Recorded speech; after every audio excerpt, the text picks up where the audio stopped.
Her Judy, because that's the way I know her. I've always known her as Judy. And when she would say, "My name is Jude," I said, "Well, Jude, that's what you may say your name is, but to me, you're Judy."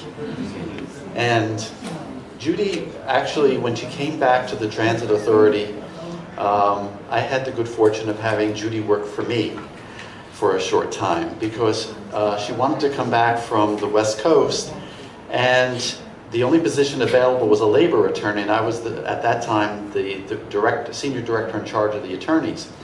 So I said to Judy on the phone, "Are you sure you want to work for me? You were a general manager." She says, "Yes, I definitely do." And she came back to work, and I will never forget that April morning when I first met her.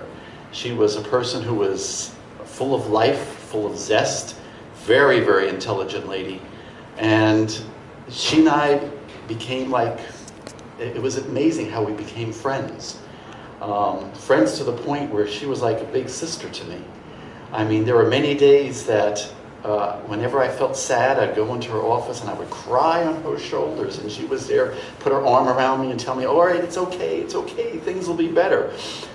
And then, as Anita said, fate had it that she became our boss. And then she decided she didn't want to make sure I was around her, so she made me her deputy vice president. So I was there, and there were many nights we were there until 9 o'clock, 10 o'clock, 11 o'clock, 12 o'clock at night doing stuff. Or some nights I'd just woke up to go home, and she'd say to me, "Michael, would you sit and have a pizza with me?" Because she loved Adrian's Pizza. Two things she loved. She loved Adrian's Pizza and Carmine's. And matter of fact, I told her months ago when she was sick, I said to her, the same as Anita and Rhonda would say, "You're going to get better. You're a strong woman. You're just, you're going to get better." And I said, "As a matter of fact, you get better, I'll take you to Carmine's." And I thought, well, that would be an incentive. And unfortunately, she did not. But she did fight, and she did fight a good fight. And, God was good to me, because last week when I was here, because I live in Florida, I was doing arbitrations, because as fate has it, I was tied to Judy even before I met her. All I heard about when I worked in the Bronx was Judy Pierce. Then I met Judy Pierce, and we worked together at the Transit Authority.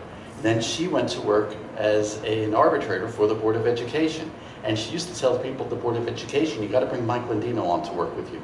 So sure enough, I went to work at the Board of Education as an arbitrator.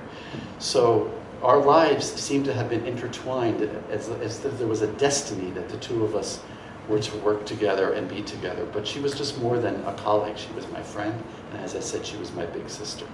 And I loved her to death. And we spoke often on the phone, because since I was in Florida, I didn't get to see her too much, except when we were at arbitration.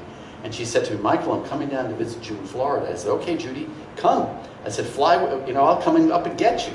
And unfortunately, she didn't make it.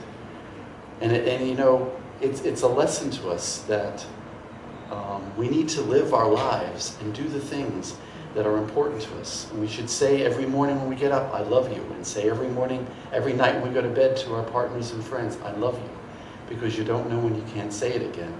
And as I said, God gave me the opportunity last week. I was in the hospital, I was able to visit with her.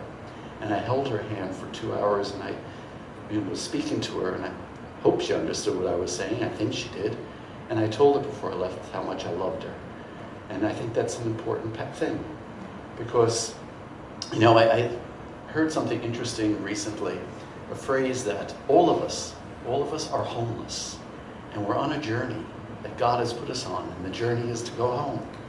And Judy has gone home. She went home on her birthday, the same day that God brought her into this world. And I think that's a beautiful thing.